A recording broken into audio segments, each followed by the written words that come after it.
All right, good morning, everyone. It's so wonderful to see many familiar faces. So it's not only the people that are new to the practice, but we have a lot of experienced practitioners here. I'd like to take a moment just to introduce the panel, and then we'll get right into it. Seated in the middle is Judge Jeanette Castagnetti. She's the administrative judge in the First Circuit Civil Division, and she also does foreclosures here in the First Circuit. Seated on it would be at the far right of the panel, is Judge James Ashford. He's a civil trial judge in the First Circuit. And I'm Gary Chang, and I am a civil trial judge as well as the land court and tax appeal judge. And today we're going to address some of the rule changes that will be affecting your practice if you practice in the civil division courts, and also answer some questions about Jim's and Jeff's project that is about to launch very soon. So with that, Judge Castagnetti. Yeah. Oh, Judge Ashford. They look so much alike, I got them confused. Judge Ashford, if you would kindly lead us off. He's throwing us off already. Thank you so much. Okay, so I'm going to be speaking about proposed changes to the Hawaii Rules of Civil Procedure. Judge Castagnetti will be talking about proposed changes to the Rules of Circuit Court, and Judge Chang will be answering all the questions because he's the one most capable, but he'll also be talking about operational issues and details generally. With respect to the proposed changes to the Rules of Civil Procedure, my topic, they're candidly very self-explanatory from your materials, so I don't think they're particularly hard or anything, but I'll go over many of the changes. There are changes proposed to 8 of the rules, and there's one new rule that is also proposed. Generally, some of the changes are just stylistic or of little consequence, so I won't bother with those. I will be going through most of the substantive changes. The rules that I'm going to address before I do are as follows: Rule 1, Rule 1.1, which is the new proposed rule, Rule 3.1, Rule 5, Rule 10, Rule 11, and Rule 72. Excuse me. Rule 72 concerns appeals to the circuit courts from administrative agency or decisions. I believe that the changes to Rule 72 are not in your packet. It looks like Pat has, if anybody needs copies of the documents, we'll pause for a moment and she'll pass those out.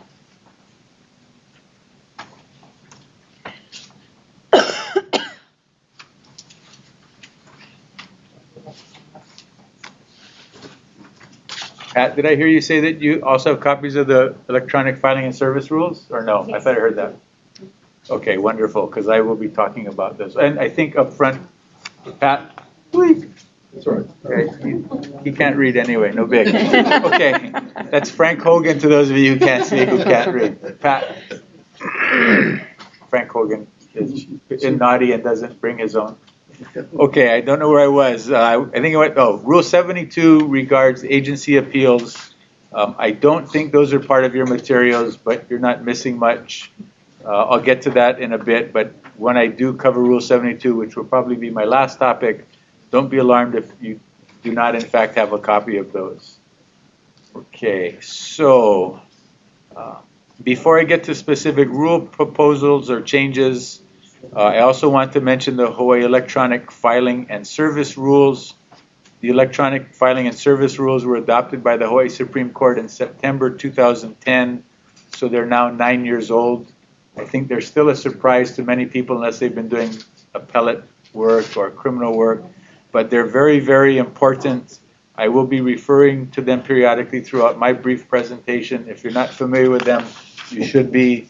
Frankly, I think that reading those first is kind of a good introduction to those of you who have not had Jim's training or are not familiar with it. It kind of gives you an idea of what's coming up. Okay, with that, I'm just going to go through the proposed rules in your handout as they appear numerically. So I'm starting out at page 1 on Rule 1. First thing I want to mention is Rule 1B, which says that the rules shall be read and construed with reference to a whole bunch of other rules, specifically including the electronic filing and service rules. So we also go to Rule 1E, which says that the definitions in these rules are those that are provided by the electronic filing and service rules. Just trying to make the point that those electronic filing and service rules are really quite important. There are 15 defined or definitions in the electronic service and filing service rules. The two definitions, or three perhaps, that I'm going to mention very briefly. The first one is Jeffs, Jefs, and Jeffs user. Jeffs is an acronym for Judiciary Electronic Filing System. The Judiciary Electronic Filing System, or Jeffs, is a system that you folks will use to electronically file documents in JIMS, which is the Judiciary Information Management System. And then we have Jeffs user, which obviously is one who uses Jeffs to file in JIMS. And I think the point to note here is that JIMS is the boss, because everything is under JIMS, including Jeff. So when in doubt, defer to Jim, which would mean me, because that's my first name. Anyway, sorry, I just couldn't help myself. Okay, so the point is there are a bunch of definitions that are important, but for those who are at a very elementary level, JIMS is the management system. Jeffs is what you folks will be using to file within JIMS, and therefore you are Jeffs users, and so you have to register and get a password and all that.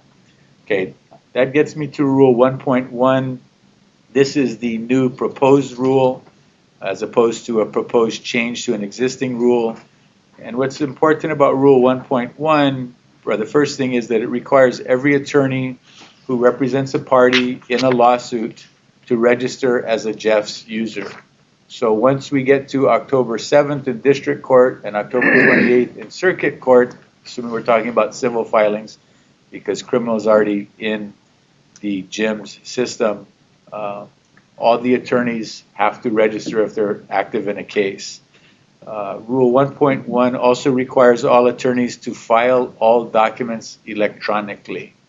So the old system's out, the new system is in, with some exceptions. The old style, which is defined in the electronic filing and service rules as conventional filing and conventional service, those are by and large out the window.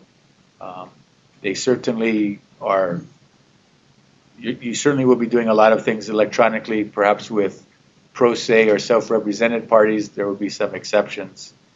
But for the most part, welcome to the electronic filing age.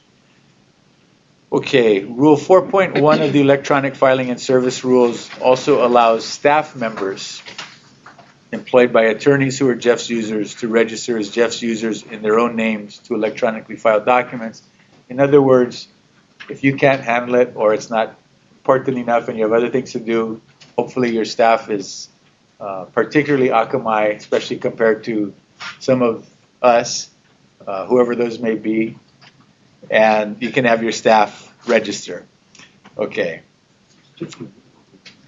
Now I was looking at Mr. Hogan again. Okay.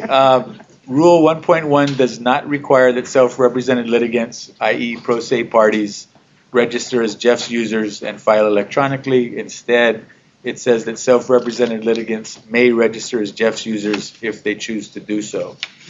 So again, bottom line, if you're an attorney in a lawsuit representing someone else, you have to file electronically. Okay, I'm going to move on to proposed Rule 3.1, or the changes thereto.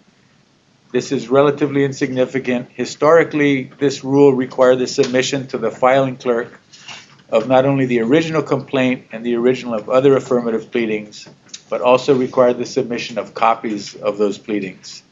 With electronic filing, of course, copies need not be submitted, because once a document is electronically filed, copies are easily obtained from JIMS, so you can view and print there.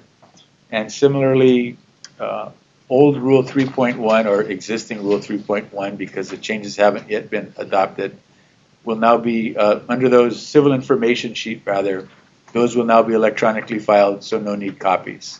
It's probably something that generally applies to your secretarial or staff support, candidly, but that is a rule change to be aware of. Okay, I'm going to turn to Rule 5, and I'm actually turning to page 3. So I'm going to be within paragraph or Rule 5B, which starts at the top of page 3, for the first of a few topics I'm going to discuss with respect to Rule 5. The first change in Rule 5B is that when you have a non-Jeffs user involved, serving something by fax is no longer allowed. So if anybody actually still uses faxes to serve, no. You can do that as a courtesy, I suppose, but that's not allowed as formal service. Second, in paragraph B3, or subparagraph B3, the proposed rule states that service via electronic filing is complete upon electronic transmission.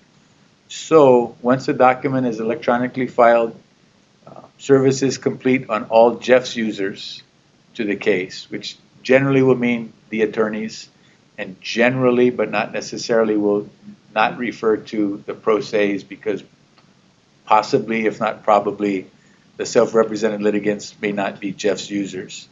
Okay. Third paragraph, or subparagraph E, and this is now actually at the top of page 4. Subparagraph E, proposed findings of fact and conclusions of law, as well as proposed orders and judgments, will no longer be lodged via hard copy with the judge's chambers. Instead, as you'll see in Rule 9.1 of the Electronic Filing and Service Rules, those proposed documents are to be marked proposed and are to be electronically filed. So that carries me through the proposed changes to Rule 9. I'm going to move to the proposed changes to Rule 10 very briefly.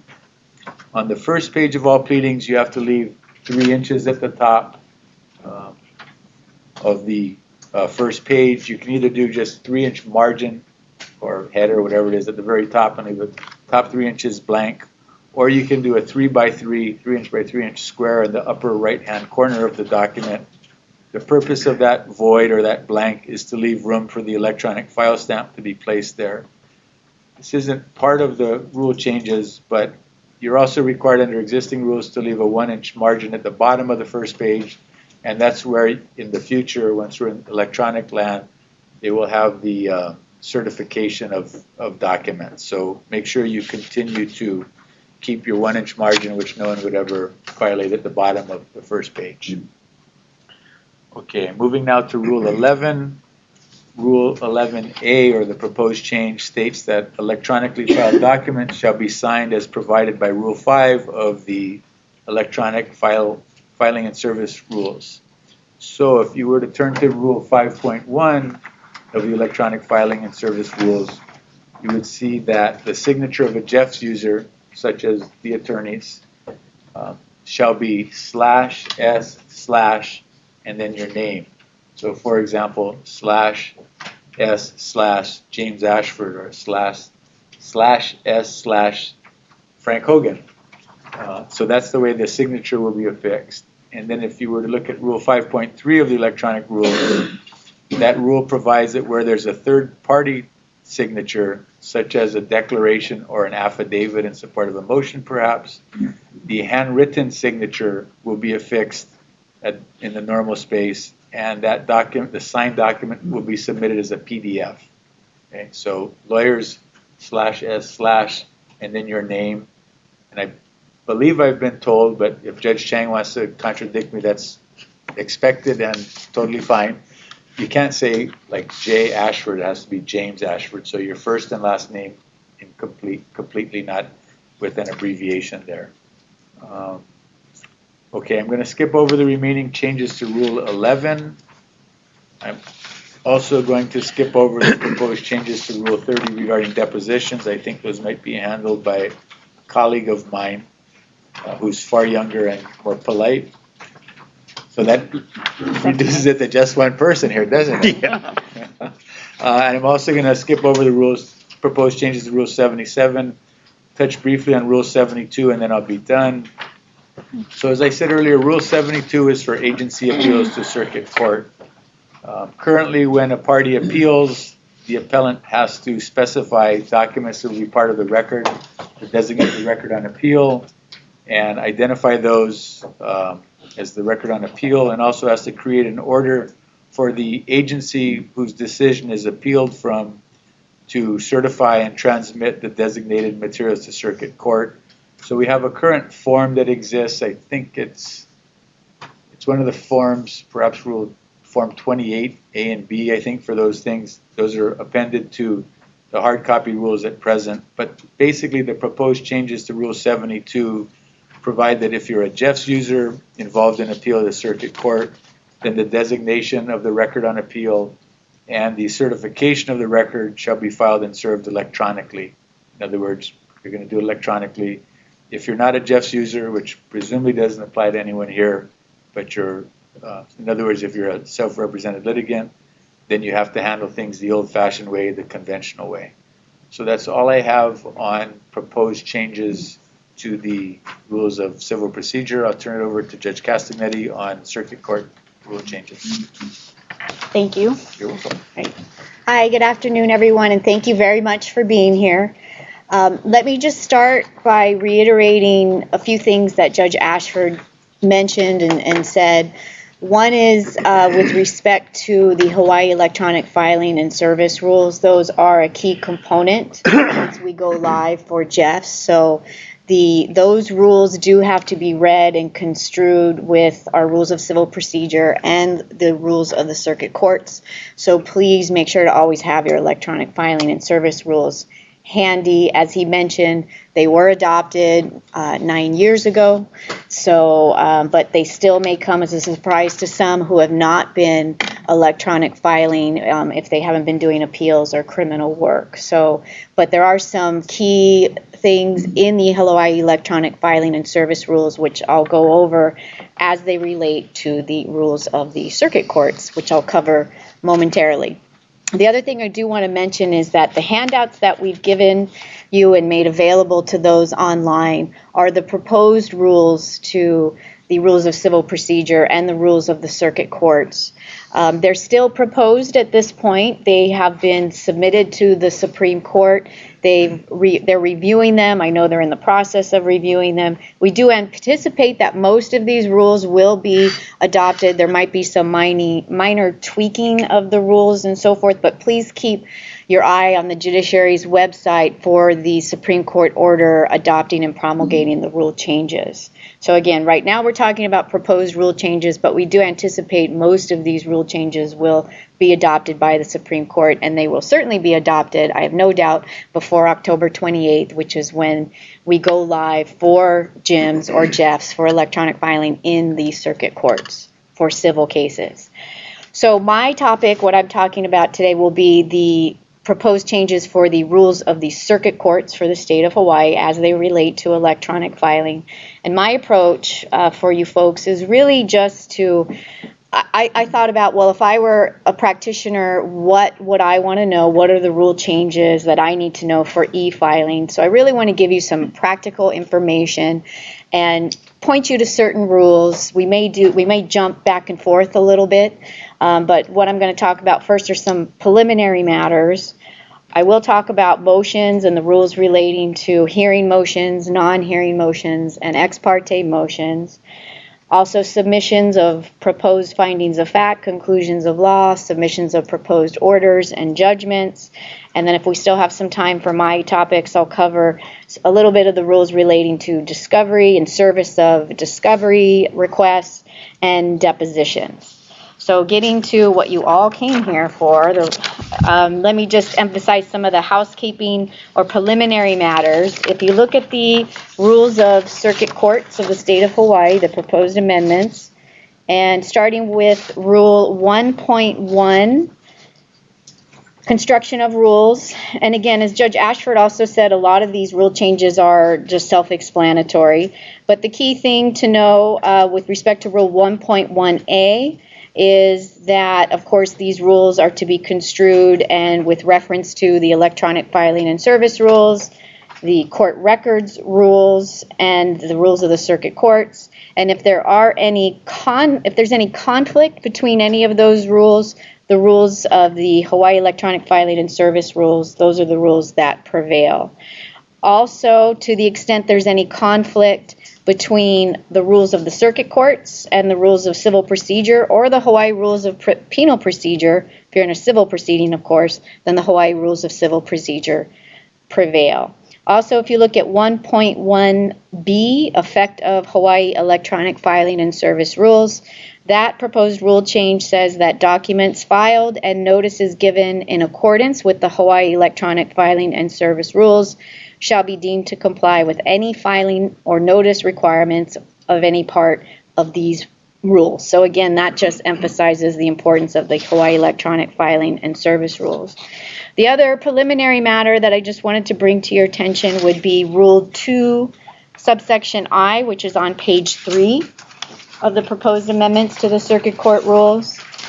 And that rule, I think the key provision of that rule says that it's in the second sentence, the receipt, date, and time reflected on the conventionally filed document subsequently filed in JIMS shall be deemed the filing date for all purposes under these rules. Once electronically filed, the clerk shall not retain the paper document.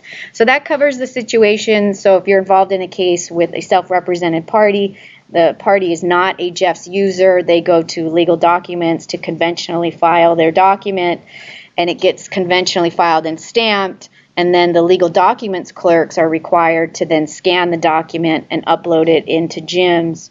The filing date that controls is the one on the conventionally filed document, not the one that's noted in Jeff's or JIMS. So that's, I think, an important thing to note for everybody, especially if it does take the legal documents clerks some time between the time when it's conventionally filed and when it's uploaded and electronically filed in JIMS. So the next area that I want to cover in the next rule governs civil motions practice, which would be Rule 7.2, starting on page 7 of your handouts. The rule actually starts on page 6, but I want to direct your attention to page 7, and in particular 7.2d, form of motions. And there's nothing really that changes in subsection D, but I just want to point out that the form of your motions, you're still required to, on the front page of your motion, to note if it's a hearing or a non-hearing motion, and if it's a hearing motion, the date, time, and the assigned judge, as well as if it's a non-hearing motion, you need to put the trial date and the hearing. Also, if it's a hearing motion, put the trial date as well. The reason why I want to point that out to you is also because under subsection D2, you're still required to have a notice of hearing on your motion. So if it's a hearing motion. If it's a non-hearing motion, you need to still have your notice of non-hearing motion attached to your motion. And I mentioned that the rule hasn't changed, but I think it's important that you folks know that, which begs the question, I'm sure all of you are wondering, how do we get hearing dates assigned to us once we go to electronic filing? And Judge Chang is going to cover operational procedures, but let me just say that the way it will work, it's really not much different in the First Circuit than how it currently works now. So you folks know in the First Circuit, when you want to get a hearing date, and I'm not talking about foreclosures, I'm talking about your regular civil case that may be assigned to Judge Ashford, Judge Ayabe, or Judge Crabtree, etc., you present the motion to the judge's chambers, and then the clerk or the judicial assistant will assign it a hearing date, and the motion gets returned to the filing party, and then go downstairs and it's filed at the legal documents branch with the hearing date and time filled in on the notice of hearing as well as on the first page of the motion. The only difference of how the process will change once we go to electronic filing is you're still required to get the hearing date before you file your motion, but instead of dropping off your motion to the judge's chambers, you'll email a request to the assigned judge's division, and then a request for a hearing date, attaching the motion to the email, and then from there, the division will issue a notice of court date through JIMS. Once you receive the notice of court date in JIMS, which will have the hearing date and time, then you complete the information on your motion, fill in the notice of hearing date and time on your motion on the first page, and then go ahead and electronically file your motion. Okay, so that'll be the process. Judge Chang will go over it again. I don't want to spend too much time and dwell on it, but I'll also mention for you folks that the First Circuit will be issuing a Jeff's user guide that will again reiterate this process of how you obtain a hearing date and other practical questions that you may have as well. Hold on, okay. I know everybody has burning questions, but let me just also just mention that. And again, Judge Chang will be going over a little more detail. For foreclosure cases that are assigned to me in the First Circuit, instead of emailing my division staff for a hearing date, you'll be emailing legal documents for the assignment of a hearing date. So pretty much the same thing. The way you would get a hearing date for foreclosure cases assigned to me in the First Circuit is the filing party goes to legal documents, and the legal documents branch assigns the hearing date. The only difference is now is you'll email the request to legal documents, not to my division directly. If you have a foreclosure case that is assigned to another civil judge, you follow the same process as if it were a regular civil case, okay? For the neighbor islands, for the other circuits, if you want to get a hearing date, you don't email the assigned judge. You can call the judge's chambers and request a hearing date by telephone. So let me say that again. For the neighbor islands, you do not need to email your request for a hearing date. You can call the assigned judge, and then you can get the hearing date by phone as opposed to by email request. Those are the only differences. I do want to draw your attention to, let me see, Rule 3. So if you can go back to Rule 3D, which is on page 5 of your materials. This is a little bit, again, back to the form of your motion. Rule 3D, the last sentence says, for electronically filed documents, the documents shall be filed as separate docket items pursuant to Rule 2 of the Hawaiʻi Electronic Filing and Service Rules. So that may not necessarily tell you a whole bunch, but I'll tell you what Rule 2 says of the electronic filing and service rules. And in particular, Rule 2.3 refers to exhibits. And that rule says that each supporting exhibit shall be scanned or created as a PDF document. The size of each exhibit shall be no greater than 10 megabytes. And this is the important part for purposes of motions. Exhibits shall be submitted as separate Jeff's attachments to the lead document. So basically what the rules provide is that when you have a motion or even an opposition or a reply, and let's say your motion has declarations, has your memorandum in support, and your exhibits, your motion, memo in support, declarations, or affidavits can all be scanned and filed as one document, as a lead document, and your exhibits are supposed to be scanned separately and attached to the lead document in Jeff's. And then everything gets filed. It'll have your motion for, say, summary judgment, and then separately will be exhibit A, B, C, D, E. So that's the process. Okay, moving on to also on ex parte motions. Let me just mention for ex parte motions, this would be Rule 7.2G3, which is on page 8 of your materials. The change for ex parte motions are really essentially that ex parte motions no longer are to be lodged with the assigned judge. They are also electronically filed. So hearing motions, non-hearing motions, and now ex parte motions are all electronically filed. There's nothing lodged with the assigned judge beforehand.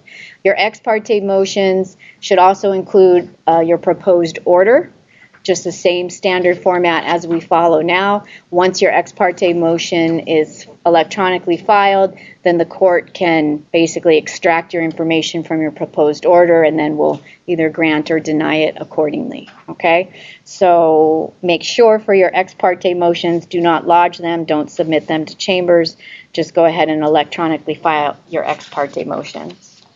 The last thing that I want to point out with respect to Rule 7.2 is on page 10 of your materials, and it would be subsection G6. which is my favorite, not everybody else's favorite, but it's my favorite, and that's courtesy copies for the judge. So for all of your motions, oppositions, and replies, we do require 2 courtesy copies, along with making sure that your exhibits are appropriately tabbed. And we've had questions. I understand there have been questions in some of the Jeff's training sessions. Well, why, since we're going to electronic filing, would you need courtesy copies? And I would just ask that everybody think of it from our perspective as judges. On my calendar alone, I have anywhere from 30 to 50 motions each week. That doesn't include the ex parte motions that we receive. And so having the courtesy copies is a huge help for me, as it is for, I'm sure, all the other judges. We actively take notes on the motions, so we require the courtesy copies, the hard copies, to be delivered to us. And it shouldn't come as a surprise, especially for those practitioners who do practice in federal court, because the federal court here locally does also have the same requirement to submit 2 courtesy copies for the judges. So we appreciate everybody's cooperation. And again, make sure your copies have tabs, because when we have multiple exhibits on the motions, if we have to go through and find if I have to find the mortgage or the note, it just takes that much extra time. So it's much easier for us to be able to go to the tab. So we definitely appreciate everyone's cooperation in that respect. So let's see, moving on to submissions of proposed orders, judgments, decrees, and also submissions of proposed findings of fact and conclusions of law. Let me start first with that rule, which would be Rule 21 on page 11 of your materials. This is really for bench trials or jury waived cases. The rule does require the parties to submit proposed findings and conclusions. And I just want to note that subsection C, which is actually page 12, says cases maintained in gyms. So this is again for once we go live. Proposed findings and conclusions shall be submitted in accordance with Rule 9 of the Hawaiʻi Electronic Filing and Service Rules. Well, what does Rule 9 say, you ask? Rule 9 just says that, and it's Rule 9.1 of the Electronic Filing and Service Rules, says that proposed orders, findings of fact, conclusions of law, and judgments shall be clearly marked, quote, proposed, and filed through Jeff's or Jim's like any other document. And service of proposed orders, findings of fact, conclusions of law, and judgments shall be made in accordance with Rule 6.1 or 6.2 of these rules, which really pertains to electronic filing, service of documents, or conventional service of documents. But for your purposes, for all the practitioners who engage in motions practice, if you're preparing an order denying a motion for summary judgment for the judge's signature, currently the rules require, or the practice is, for you to submit the proposed order and copies to the judge as chambers for signature. Once we go live on October 28th, you would submit those electronically. So you file them electronically in Jeff's, and you make sure that your proposed findings, conclusions, orders, and judgments actually list and say proposed. What we suggest is you just have your cover sheet. So you would have your case caption, civil, the civil case number, and then in the title just say proposed order denying motion for summary judgment, or whatever you're preparing for the court signature. And then once we get it on our end, then it gets processed and the judge will review it and then electronically sign it, and it will be filed and uploaded by court staff. So that really does cover both Rule 21 as well as Rule 23, which is settlement of judgments, decrees, and orders. The only thing that I would emphasize with respect to Circuit Court Rule 23, which starts on page 12, the process for getting the proposed order approved as to form by the opposing parties doesn't change. You're still obligated under Circuit Court Rule 23, if you're the prevailing party preparing the proposed order, that you are still required to contact the opposing parties, submit it to them for approval as to form. If they approve it as to form, then go ahead and electronically file the proposed order, etc., as a proposed document and electronically file it in Jeff's. If you are not able to get the opposing parties' approval as to form, of the order or the findings, etc., then that's when Rule 23B would kick in, where they would have certain time to object, but you would go ahead and file your proposed order with the court if you have been unable to secure their approval as to form. You can go ahead and get I suppose, with the party, I don't think there's anything that would prevent you from getting, say, their wet ink signature on the proposed order, scanning it, and then electronically filing it. But I think that's the process. But Judge Chang, you may cover that a little bit more. Okay. He's shaking it, or not. Anyway, so that's how you handle those documents. And let's see, the last couple of items I wanted to cover in the circuit court rules would be, let me get to my notes here. Service and filing of discovery documents and filing depositions. So if you look at Rule 2E, which is on page 2 of the proposed circuit court rules. Is that right? Rule 2E, page 2. Okay, thank you. Judge Ashford is shaking his head. Yes, that's right. So it's Rule 2E, subsection 2, subsection A and B. Subsection A says, unless otherwise provided by the Hawaii Electronic Filing and Service Rules, the filing of interrogatories and other discovery documents shall be governed by Rule 5 of the Hawaii Rules of Civil Procedure or Hawaii Family Court Rules, and I think Rule 5 of the Hawaii Rules of Civil Procedure specifically says not to file discovery materials. With respect to subsection B, it says if conventionally served, so if you conventionally serve a party seeking admissions or answers to interrogatories shall serve 2 copies of the request for admissions or interrogatories upon the party from whom the admissions or answers are sought. So in other words, if you're conventionally serving your request for admissions or your request for answers to interrogatories, you still need to serve them with 2 extra copies. Now, I think last week there was a question posed about that process. And I'll just say this, if there's an opposing attorney on the other side representing a party, and you folks can work out an agreement as far as exchanging your discovery request and you want to do it through email, I don't think there's anything that would prohibit you from doing that. And also if you send them an electronic file copy or copy of your discovery request, I don't think there's anything prohibiting you from doing that also, as opposed to having to serve them conventionally. The other last discovery related rule that I wanted to bring to your attention would be Rule 16, which is on page 10 of your materials for the circuit court rules, and that relates to depositions. In particular, Rule 16B, the material related to depositions taken outside the state. So for those of you who take any depositions outside of Hawaii, the previous rule was that you had 30 days after taking the deposition to file the deposition with the court. That material has been deleted and replaced with production or filing of original deposition. The rule says counsel or the unrepresented litigant who is responsible for the preservation and storage of the original transcript, tape, or other means of preservation of any deposition shall produce the original transcript, tape, or other means of preservation of such deposition if needed for court proceedings by any party, or when filing or issuing the same in court proceedings, or, if so ordered by the court, shall file only copies of the portions thereof that are germane to the court proceedings. So that rule essentially, I think, for those in particular going to trial and the submissions and filing of your sealed depositions, you don't need to bring them down to legal docs for holding. You can hold on to the original sealed deposition, and only if needed or it's germane to the court proceeding, then would you bring it to court as ordered by the court. So that's what that rule covers. Okay?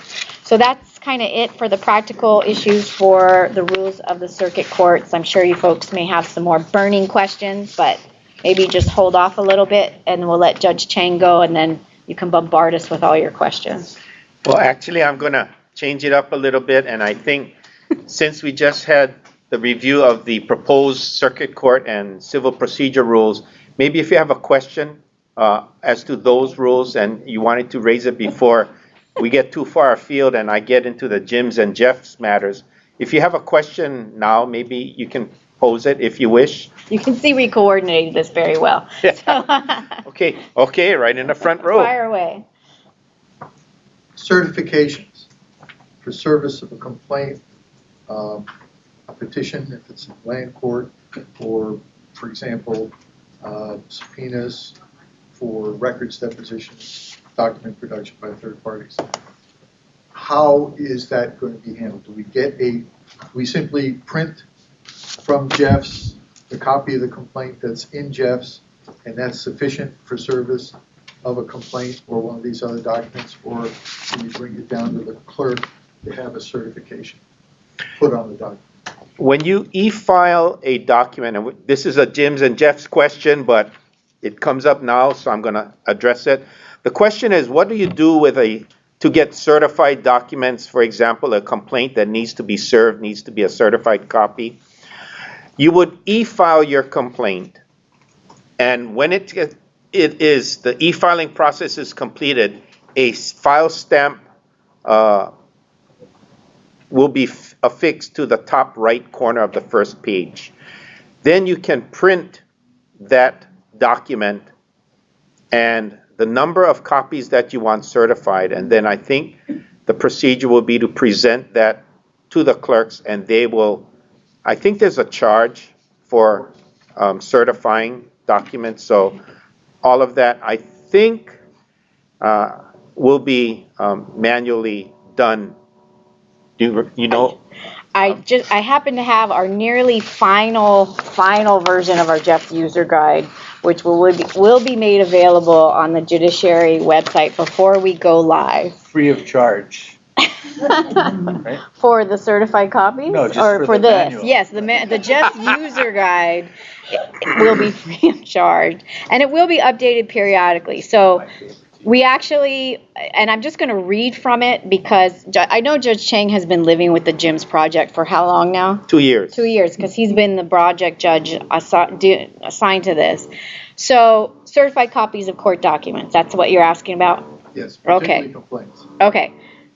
I'm going to keep it general because this is general. Certified copies of court documents filed in Jeff's can be purchased from eCourt Kokua, the website through which the public may access court information online. An electronic certification will appear in red on the bottom of the first page of the document. So in other words, you can go to eCourt Kokua, request a certified copy of a document, pay for it online. Alternatively, certified copies of court documents may be purchased at the courthouse. Conventionally certified copies will contain the traditional embossed seal. Does that answer your question? Yes, thank you. All right. Okay. Yay for the user guide. I just want to clarify one thing. There was a reference to eCourt Kokua. Currently, many lawyers, when you're researching a case, you look at ho'ohiki.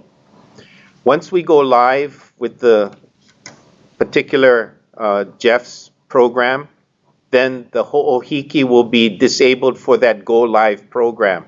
So if, for example, civil district court goes live next Monday, and the circuit court Jeff's will go live on October 28th. So come October 28th or thereabouts, the ho'ohiki for circuit court civil will be disabled, but eCourt Kokua will replace the ho'ohiki services and features.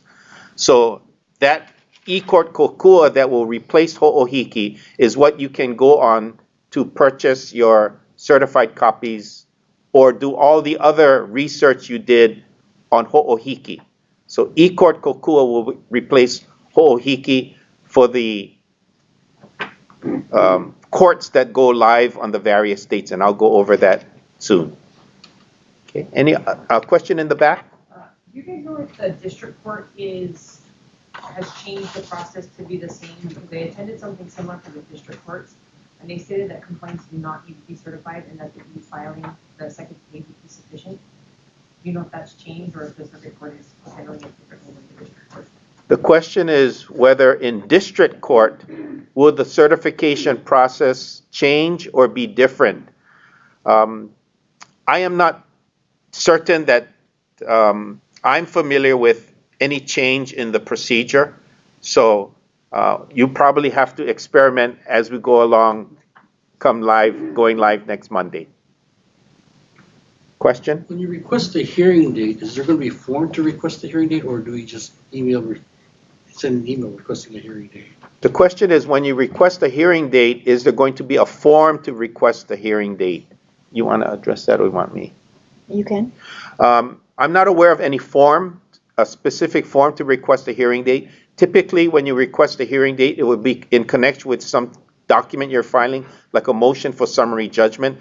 Your standard or typical notice of hearing at the back of the document will be the form that you can use to send to the court to request the hearing date, and you will be informed of the hearing date either by telephone on the neighbor islands or by email or notice of court date in the First Circuit.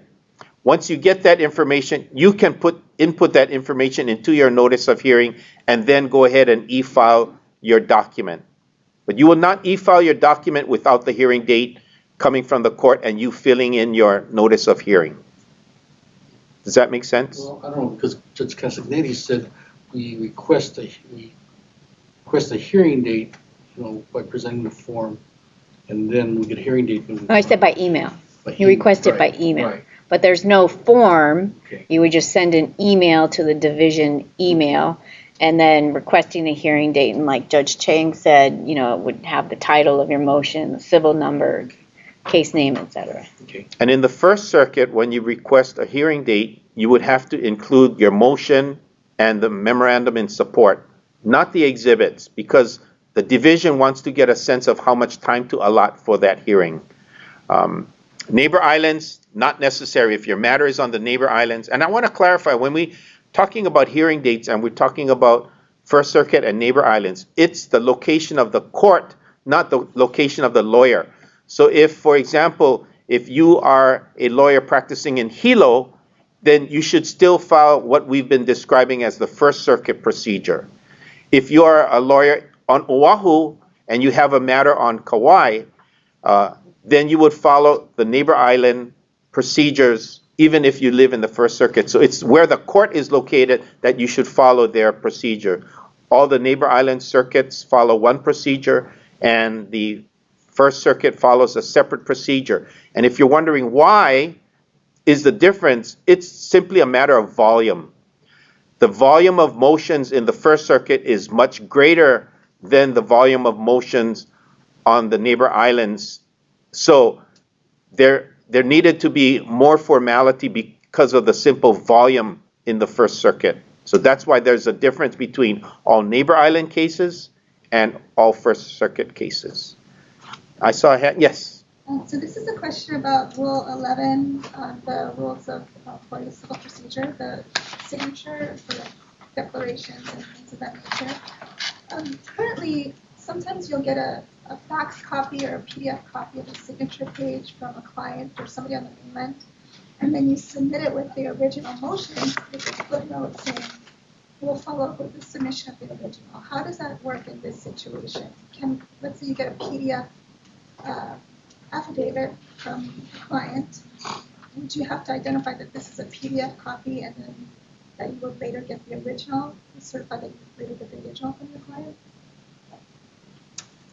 Ashford, you want to take that? Or you want me to take it? Well, of course I want you to take it. But you need to Start with repeat the repeating the question question. You want me to answer? Yeah. Okay. I think I know the answer. All right, the question is on Rule 11 of the Rules of Civil Procedure. How are signatures handled if, for example, you have an affidavit or declaration that comes from a mainland affiant or declarant with a emailed signature, a copy with instead of the original? What should you be filing with your document? Currently, I understand the practice is that many lawyers will attach the facsimile or email copy, electronic copy, and file that together with the motion or memorandum in opposition. And then, just before the hearing, hopefully you receive the actual wet ink version of the document. And then most parties, lawyers will go ahead and file, conventionally of course, the wet ink signature. So by the time of the hearing, there is a wet ink signature, but at the time the motion or memorandum was filed, there's only a facsimile signature. I think that in Jim's or Jeff's, you should follow the similar procedure because you have a deadline for filing that motion or memorandum. So you go ahead and file that motion or memorandum with the facsimile signature, and then as soon as you receive the wet ink signature, go ahead and prepare a separate filing and then file that so that there is a wet ink signature in the record to support your position. So it's all done by e-filing, but the same general procedure that is followed currently in the conventional system. Any other question? Yeah. Approval as to form, are you able to get a facsimile? Say you email it to the opposing attorney, opposing counsel, they approve it. Can they just email it back to you and then can you file it with the email copy, or do we need to get the wet signature again? Jeanette, you want? So the question is for approval as to form of orders, judgments, et cetera, and if you get a fax signature of a opposing party, or right, and would we follow the same process, or do you need to get the original? Well, I think right now the way the process and the practice is that there's submissions of the order, for example, and then the order itself says that these may be submitted in counterparts. Does it also reference facsimile signatures? I'm trying to remember. No, still need originals. So I guess, wouldn't you still want to get the original signature? Yes, but I guess, okay, so we should wait until we get the original signature before we attach the copy and present it to the court. Is that what you're saying? I don't know. Thanks for pointing out everything we left out in the rule changes. Okay, the question is, if on approval of a form of a document, whether you have to wait to submit the document to court until you receive all the wet ink signatures. Let me just give you my perspective, and I'm not speaking for any other judge. This is just my perspective and my background on signature of approval of documents. You can currently, the rules require that any proposed order or document like that be approved as to form as to all parties and counsel. So you would typically circulate the document until everyone has indicated approval as to form. And if it's all approved, you submit it. If it's not approved by someone, you submit a contested order, a proposed order. There are several ways that in the electronic world, a document that requires approval would work in my court, only my court, the 14th Division. You could do it several ways. I think you could do it the conventional way, which is circulate a physical document to be wet ink signed by everyone. And then when you receive it all approved, you can submit that to the court. Or if it's not approved by everyone, then a disputed order procedure would be followed to submit electronically to the court. Another way that some jurisdictions on the mainland have handled it, which I personally would accept, is that the counsel preparing the order would prepare the order and circulate it, especially if there are many lawyers on the case, circulate it by email and ask whether everyone approves the form of the order. And then if everyone emails back, yes, I approve the form of the order, then I would accept the proposed order with your attestation that and certification that everyone has received or has approved the form of the order. And I would require you to keep that email of everyone approving the form in the event there's a dispute as to the language in the order. So I would permit a lawyer to submit a certified or attested document that everyone else in the case has approved the form. So there are several ways that you can do it. The rules do not prescribe the form of how you, the procedure for doing that. But I personally would accept that. Some other judges may not. So please do not say, oh, Judge Chang said everybody can do it. I'm only saying what I would do because I have heard some of the discussion about the ways, various ways that lawyers can get approval as to form of a document, particularly in complex litigation where there are many, many lawyers. And so you can choose the conventional way and submit it conventionally, either a fully approved order or a disputed order, or I, and only me, at least as far as I know, would accept a proposed order that is either certified or attested that it has been approved as to form by all other counsel and parties. So it's a long answer because that's just my view. Question?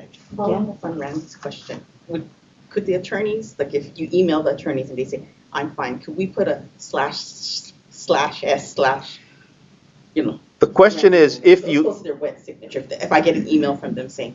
The question is when counsel are asked to approve as to form, and if they email to the preparer of the order that it is okay that they approve as to form, I would say in your email out to them, if you would authorize me to put your S/S electronic signature and clarify that, because if you do not have that authority and you're assuming you have that authority, there could be problems with you affixing someone else's signature without their authority. So I would make sure that somewhere in the email it is clarified that you, as the preparer of the order, have been authorized to affix their electronic signature. But I would not do it without some express authority because that could be problematic in the future. So I just want to weigh in, and in short, I agree with Judge Chang. I would be a little bit less exacting, and I think he used the word attestation or certification. I'll accept your assertion. You see the difference, okay? So to me, it's kind of a CYA thing, to be quite blunt. It's if you say that you have someone's approval, I'll accept it, and if things change, then we'll deal with that and see what happens. But I don't have any reason to anticipate that occurring. So I agree with the general technique. But it sounds like, to be very safe, you should just get the hard signatures, and if you don't get it, then submit it without their signature, right? I mean, sounds like that's the safest way to do it.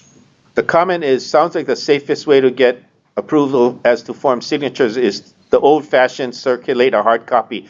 I agree that that is a safe way, but in the electronic age, everybody's going to start getting accustomed to doing things electronically, and especially if you have 5 or 10 lawyers, then it becomes cumbersome because not all lawyers are in their office all the time, and the document might have to go back several times to a particular office. So the convenience of electronics may lead the practice to evolve into doing things more electronically, but I think you all have to use your judgment on how you wish to practice. Yeah, Your Honors. If you send an email with the /s/ on the proposed document to counsel and then they email back approving it, then in a sense they've already in writing on the email approved their signature on the document, rather than simply asking them and then later fixing it yourself. So it seems to me you could do it that way. The comment is that maybe you could circulate an order that already has all counsel with their /s/ signature in their line, and if they approve the form of the order, they would be tacitly at least approving you, including the S/S signature. That may be true. However, what happens if you have 4 attorneys on board and one of them says, I do not approve, and all the lawyers only approve because they're assuming everyone else is going to approve. So then you are going to have to recirculate another form of the order that has a blank signature for the one lawyer that did not approve, and the S/S with everyone else. Now you may get someone say, well, if John Doe did not approve, I'm not going to approve either. So then you get another email. So it could become quite complicated and not as simple as one email and then everybody respond.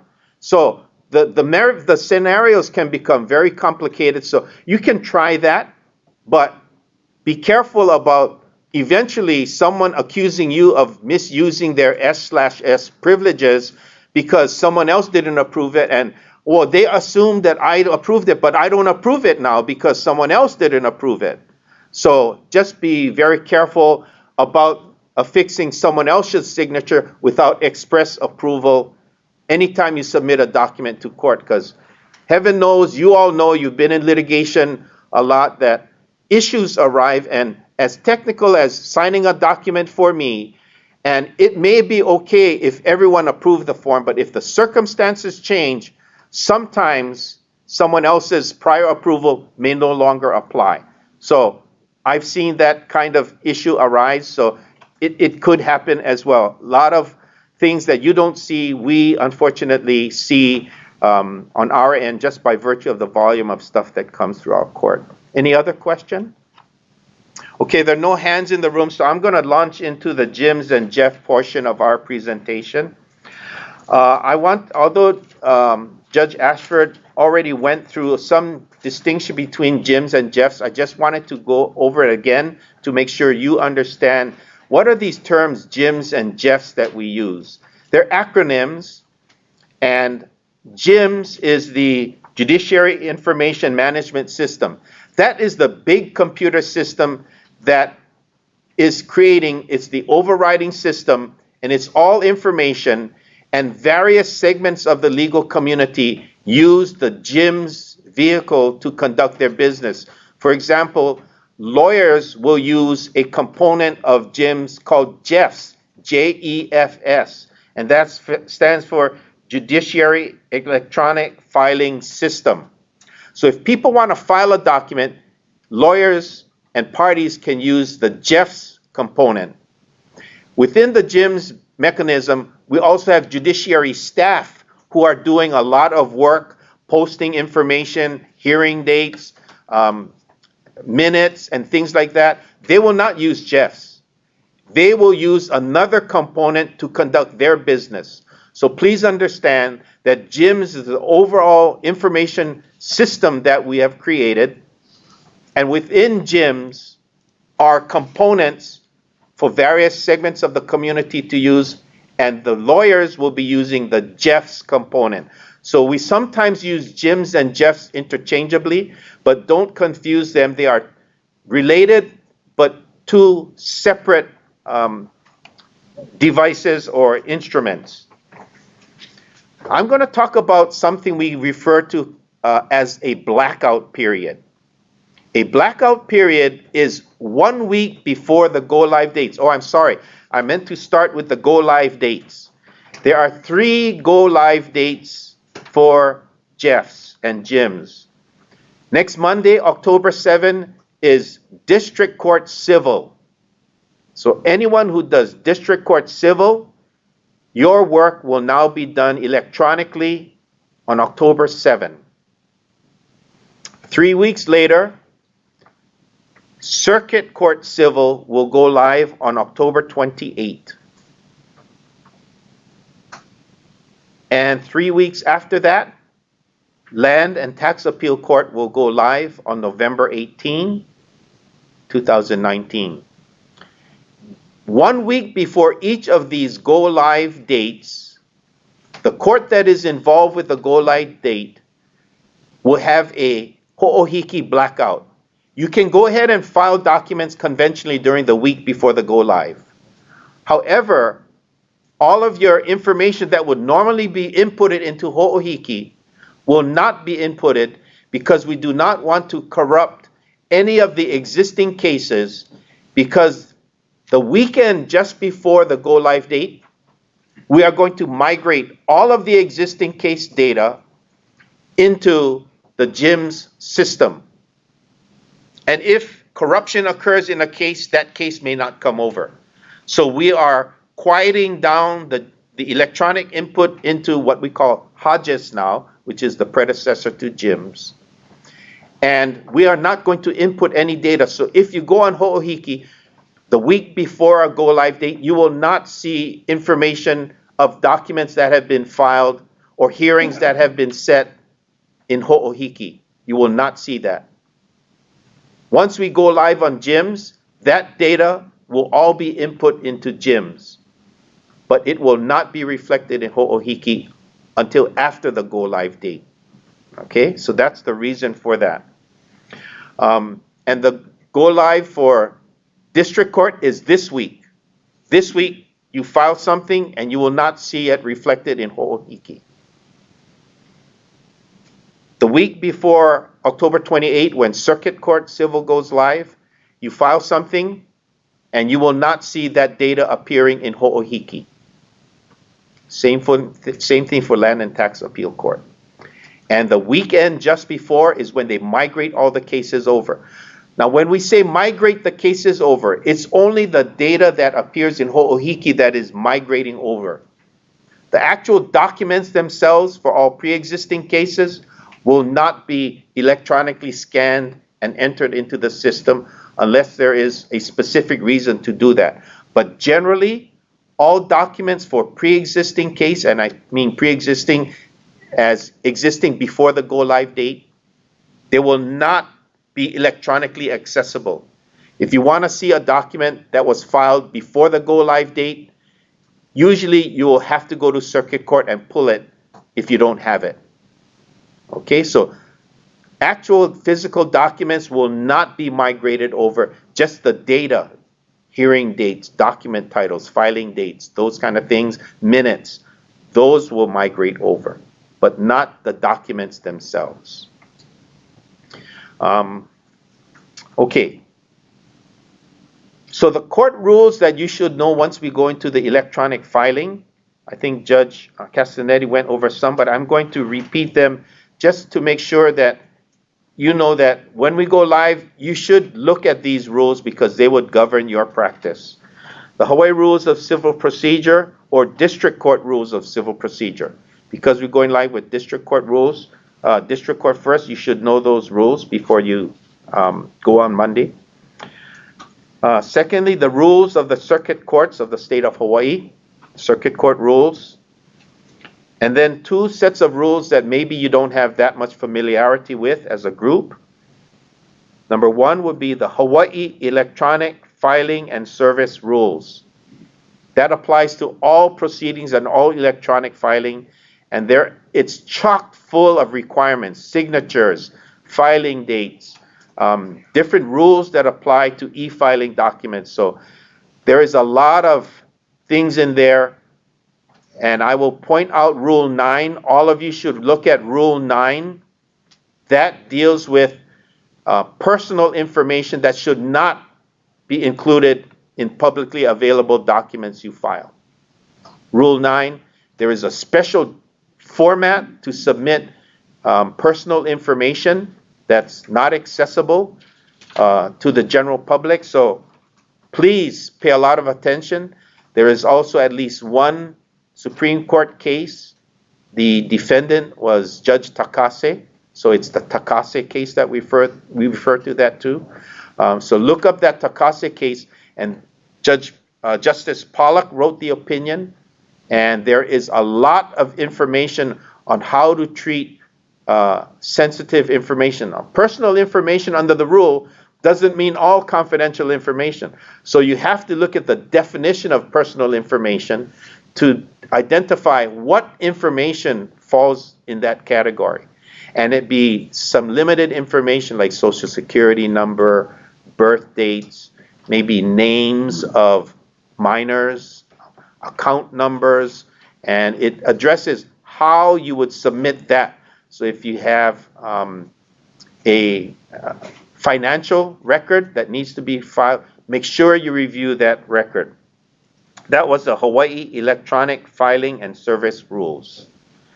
The last set of rules is the Hawaii Court Records Rule. Oh, is that the one? That is, That yeah, is. you got that Okay. wrong. That's the rule that has Rule 9 in it. I'm sorry. Not the electronic filing rules, but the Hawaii Court Records Rule. That's the one with Rule 9 and the Takase case that you should look at. Okay? They're so polite. I misspeak and I give you fake information and they just sit there waiting to tell me, you idiot. Well, that's because we only have an hour and a half. We couldn't correct it all in that amount of time. Okay. Okay, I just wanted to underscore again, Jeff's e-filing is mandatory and there is no grace period. So come come October 7 for district court and October 28 for circuit court, if you go down to the counter and you're a lawyer, you're not going to be able to file your document. No grace period. So on the go live date, your court will require you to e-file your documents. And e-filing is virtually available 24/7, but let me tell you when it's not available. It's not available when the system is conducting maintenance. And on weekdays, Monday through Friday, maintenance is from 12 midnight to 4 a.m. So I know all of you are working hard, but you cannot e-file from 12 midnight to 4 a.m. on a weekday. On the weekends, starting on Saturday, 12 noon to Saturday 12 midnight to Sunday 12 noon, that's the maintenance period, so you cannot file from Saturday midnight to Sunday 12 noon. But every other time, you should be able to e-file your documents. And when you file a document, it is required that the document be in what we call the PDF format. PDF, I understand, means portable document format. But essentially what PDF means is you can't alter it. So we don't want people to be filing court documents that can be altered electronically. So the requirement is if you're going to file something electronically, it must be in a PDF form. If you submit it in a form that's not PDF, I believe a message will pop up that your document is not acceptable. Question? Does the court want the PDFs to be searchable, and do you want tables and headers to be bookmarked and exhibits to be bookmarked in the PDF? Okay, the question is, are PDF documents supposed to be searchable and bookmarked? I think you need to consult with the electronic filing rules because that will govern what the form of the document that needs to be submitted. So please look at the electronic filing rules for that. Can I jump in? Oh, yep. I would say it's not required under the rules, but it would certainly be appreciated. I second that Okay. very much. Okay. Was there any other question? Okay, I'm going to roll on. Exhibits. The rules require that exhibits be separately filed. And every document, whether it is your motion, the memorandum, a declaration, anything that is filed and exhibits, whatever you e-file at one time cannot exceed 10 megabytes. And I apologize that does not translate into number of pages. What determines your megabyte measurement is even the quality of your equipment that you're using, the resolution that you have.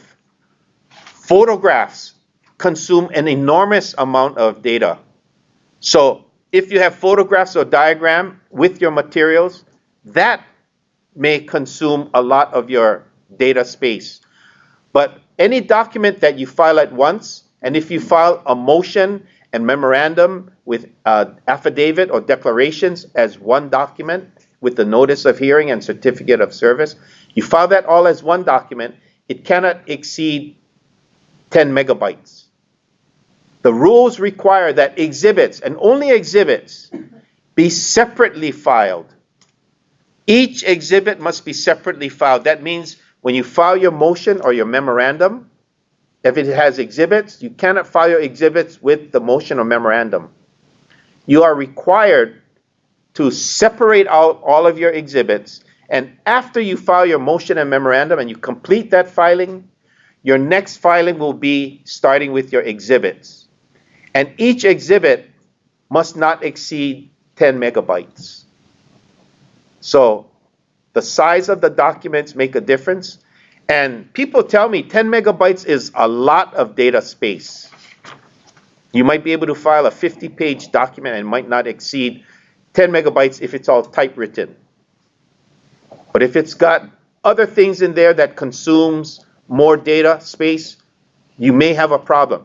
And you will know you have a problem because the system, when you try to file it, will pop up a message and say, and not allow you to file it. And I think it'll tell you that it's exceeding the 10 megabyte or the size is too large.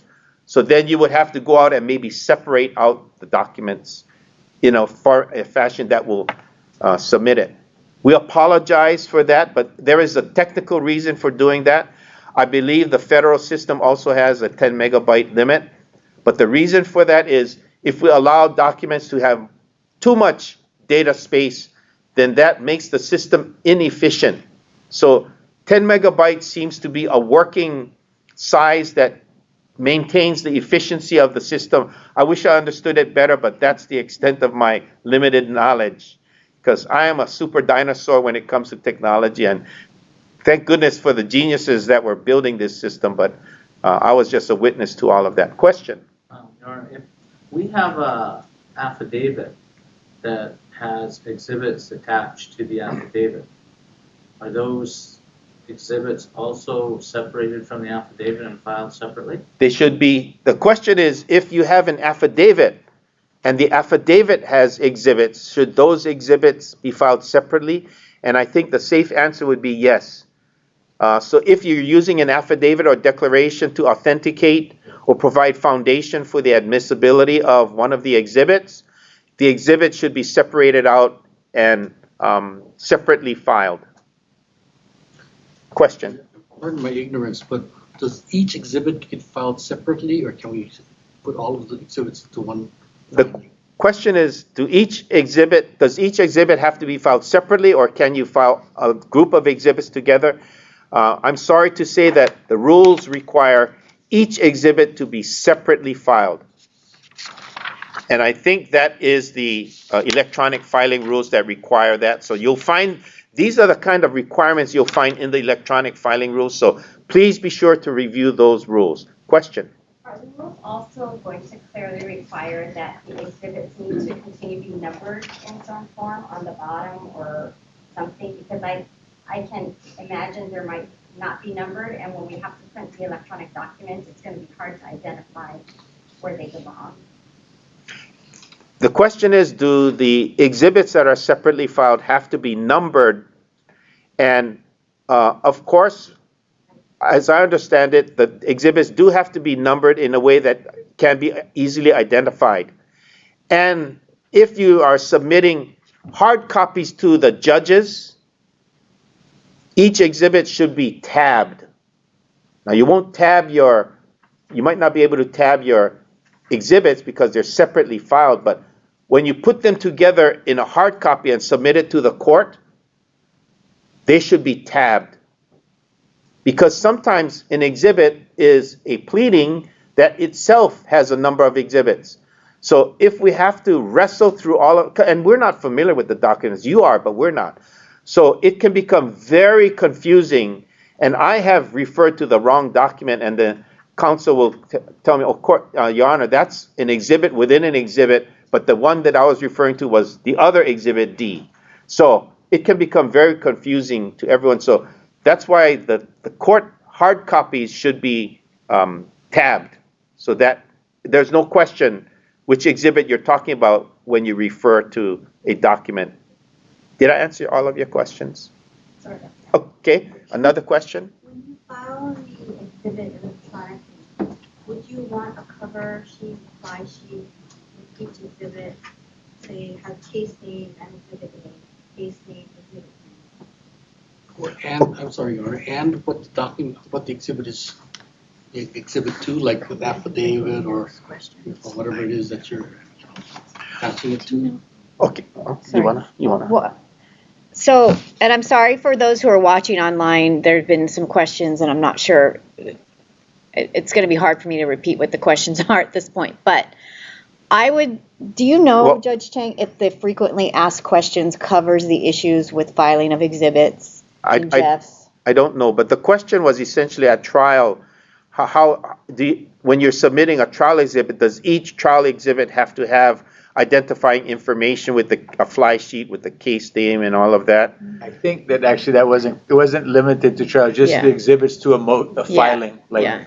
MSJ with 15 exhibits. Yeah. Do you need a fly sheet for exhibit A, a fly sheet for exhibit B, and do we need a fly sheet with civil number 123-456 Smith versus Jones? Okay. And say you have two declarations and they each have exhibits to them. Okay, I just want to refer everybody back to Rule 2.3 of the Electronic Filing and Service Rules, okay? Which says each supporting exhibit shall be scanned or created as a PDF document.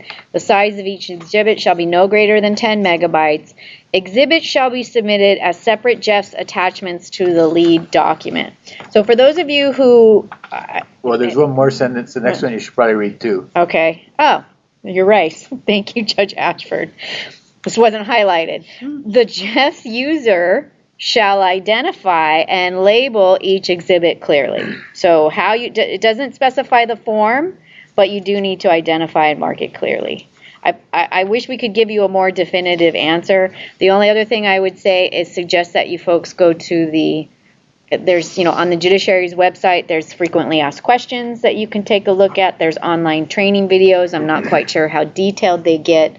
But right now, I think that's the best answer that we can give you. And then as the practice develops, and, I think everybody will modify the practice. Yes, Pat, you were going to say something as well.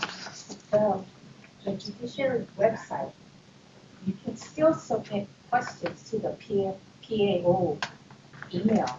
So if you have questions, you can still submit questions online. And as you submit questions, they're going to be added to the FAQs.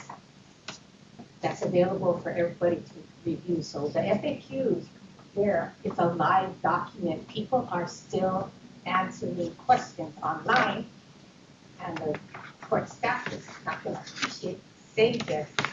They are planning to have hotlines once the system goes live, but we're not going to give you the phone numbers yet because there's nobody there answering the hotline. But if you have burning questions, email them in and somebody will respond, and it'll be included in the FAQs so everybody can see, so we all know what the rules are. And then once the system goes live, if something is not in the FAQs, that you have a problem, there will be a hotline staffed by judiciary staff for a limited period of time. Not HSBA, because we're not smart, but the judiciary staff. So again, if you have these questions, like, the PDF searchables and all those things, go online and it's the PAQ at Hawaiʻi courts. Anyway, it's on the judiciary website. So ask your questions online because everybody's questions are good, so everybody else can see what the answers are. And again, you can keep asking your questions online. And there are, this is a Latin term, but there are a ton of FAQs already answered on the judiciary's website. I don't remember how many. I haven't looked at it for just over a week, but there are pages and pages and pages of questions and answers that there's so many. I don't want to say it's cumbersome, but there's a lot out there already. Pat Mouth, your HSBA executive director, was saying, I don't know if everyone online heard, but there is on the judiciary website, there's a frequently asked questions link, and it is a live connection. So if you have questions that we didn't answer them here, please feel free to go on the FAQ link in the judiciary website and ask your questions, because it is a live document and people are answering the questions as they are being posed. We're near the 1:30 end, but I'm going to go on a little longer. So anyone who has to leave, we won't be offended if you leave, and anyone online who has to sign off, we apologize. But I do have a few more things that I did want to highlight before we end. So thank you for all of those who cannot stay or remain online, but I'm going to continue on. Service, I want to say a little bit more about service. When you electronically file a document, the system will create a notice to all of the parties online through your email. So when you register, you gave an email address. The court system, the electronic filing system, JIMS, will create a notice of electronic filing. That's called a NEF, Notice of Electronic Filing. And that will automatically be sent to all of the attorneys on that case because we have your email address. Also to the presiding judge because the presiding judge's email address will also be linked into the system.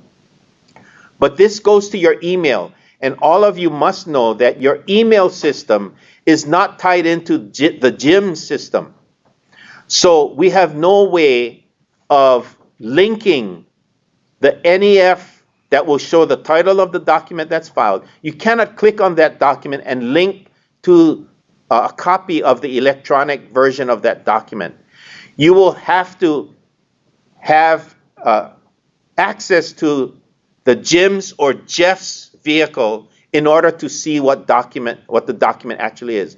But you will be electronically notified of the title of the document and when it was filed and all of that in the NEF, but that's through email, okay? Now, what about self-represented parties who do not have electronic filing privileges? Your NEF will show who was served electronically and who needs to be served conventionally by regular mail. So if you are the filer that filed the document and you can rely on the NEF or the Notice of Electronic Filing to fulfill your service requirements. You've served the document by that NEF automatically going out. But for those who you must conventionally serve, you must do it the old-fashioned way, which is to print a copy of the document and then mail it to the party. So that still needs to be done. Okay, I wanted to speak very briefly about sealed documents. Chang, there's a question. Oh, yes. So if you conventionally serve a party, you need to now file an electronically a certificate of service that you conventionally serve. Yes, You can but, follow up. right, if you are efficient enough and you start earlier enough in the day, electronic filing and serve the NEF are almost instantaneous. So it's just a matter of you, whenever you file your document, you should have a certificate of service that you e-filed, right? And then the notice goes out to everyone. Your certificate of service should say that the conventionally served people were served that day and pop that thing into the mail that day so your certificate still maintains its integrity. Instead of waiting 2 or 3 days later. If you wait later, then you need to file a supplemental certificate of service. So for those of you who have volume practices, please serve the self-represented parties when you electronically file. Do not wait and just get it done when it's electronically filed. Tell your staff to not wait and hold off. Okay, I wanted to talk briefly about what a document means when you seal it. If you file a document under seal now, it means that nobody else can see it except the judge. That's not true under JIMS. In JIMS, when you file a document, and if you, as a lawyer, filing lawyer, click sealed, and the document will be sealed once you click it, everybody else in the case can see that document. Sealed means only the public cannot get access to that document. So be very careful to remember sealed under JIMS means something very different. All the parties can see it, just not the public. What limits it so that only the judge can see it? That's the in-camera selection. So if you select in-camera, then only the judge can see it. No one else in the case can see it. No one in the public can see it. So please be sure you understand the distinction between sealed and in-camera documents. Payment. All of you will have to pay at some point in time for a document to be filed. Payment is required or can be done at the time you file your document. You can also pay by credit card online. I must tell you that there will be an additional 2.6% transactional fee that you will have to pay, and it's tacked on to every payment that you make. None of that goes to the judiciary. That's all the credit card online payment expense. Now, do you have to pay at the time you e-file? No. You can elect to defer your payment to a later time, but you only have 10 days to make that payment. You have 10 days to make the payment either electronically online with a credit card, or you can go down to the judiciary and pay by credit card or cash. So you have a few more options if you go down there. But you don't have to pay on the day that you file or the time that you e-file. You can defer payments, but only for 10 days. If you forget or do not make the payment in 10 days, you will get a notice that your document will be deleted from the system if you don't make your payment. So it's not a forever payment. Judge Castagnetti made reference to some help information online on the judiciary website. There are videos, so if you either missed the training or you want a refresher before the go live to try to help you and your staff get ready for the go live dates, there are a number of training videos that are already online and ready to go. And they are Jeff's registration. To get access to Jeff's, all lawyers must register and get a Jeff's ID number. So there's a video on how to do that. Jeff's 101, which is an overview of general information you need to know about Jeff's. Jeff's Case Create. If you are going to initiate a proceeding, you must go to the Case Create screen, and this walks you through how to navigate the Case Create screen. The next is Jeff's filing documents on an existing case. So now you're not creating a new case in Jeff's. You are now filing a document in a case that's already existing.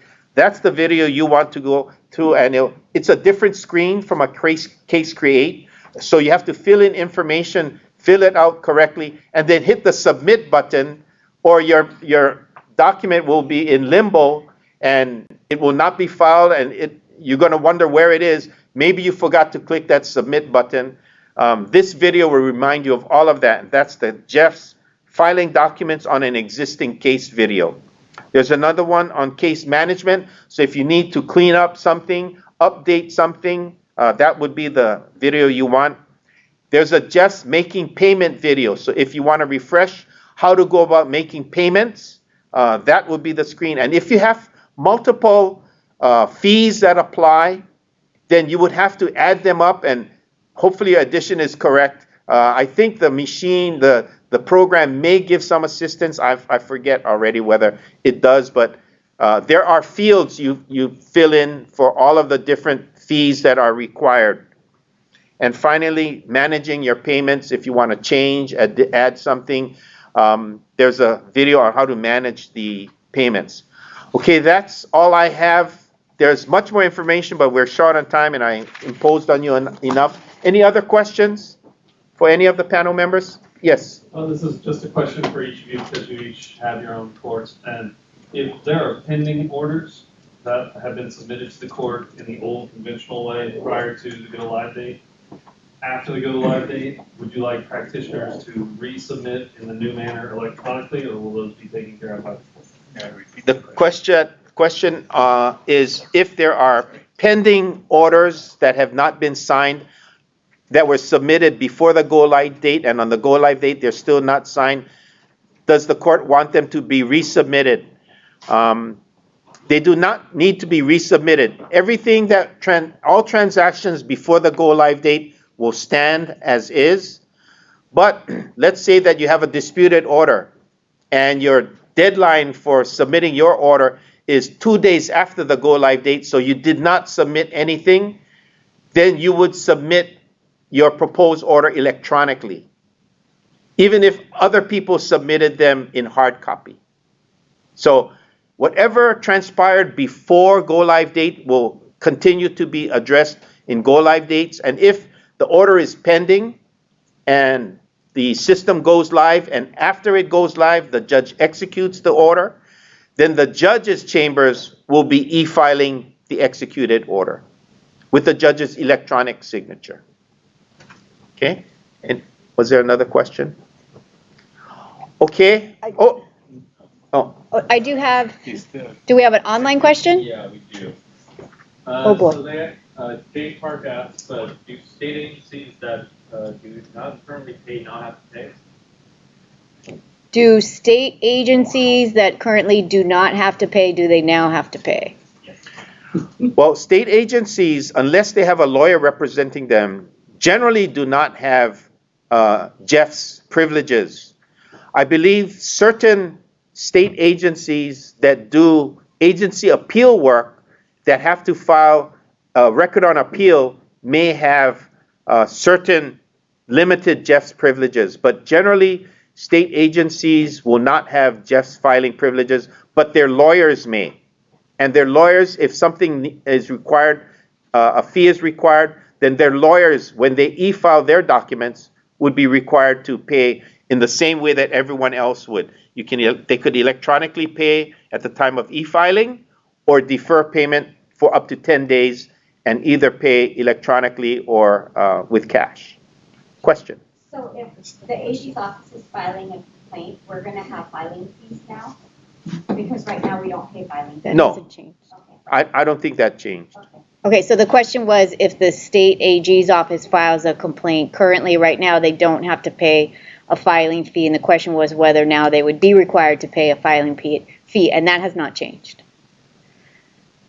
I would just like to say, I don't know if there are any more questions, but one, I'd like to thank Pat Malshimizu and the HSBA for allowing us to come here and put on our presentation for you. I hope it was helpful. Hopefully it didn't raise the anxiety level for anyone. Don't worry, it's all going to be fantastic. You know, it's going to be a work in progress. There will be glitches. Those are going to be inevitable, but we appreciate everybody's patience and understanding as we all work through this together. And the other thing I do want to say, for those who practice in probate court in the First Circuit and have all these burning questions that we really didn't necessarily address anything today, I would also say our Jeff's user guide will have probate court guidelines for the First Circuit that will talk about the submission of wills. That is in the circuit court rules. That's one of the new rule changes, but also how you obtain a hearing date for probate court in front of Judge Browning in the First Circuit. That will also be included as well. So hopefully that will take down your anxiety a little bit too once that gets posted. So again, thank you all very, very much. Repeat your user guide. That'll be coming out soon. The user guide will be coming out soon. Here's what it looks. Wait, that's not it. It'll look like this. Okay, it looks very official. I want to thank all the court administrators who started the initial draft, and we've been finalizing it. And all of your questions today too raised some issues, which is, can we also incorporate some of the issues today in here? Maybe, maybe not. We will also be updating it periodically. So, check even after we go live in gyms, continue to check for updates because, things may change. Okay. Thank you all. Thank you.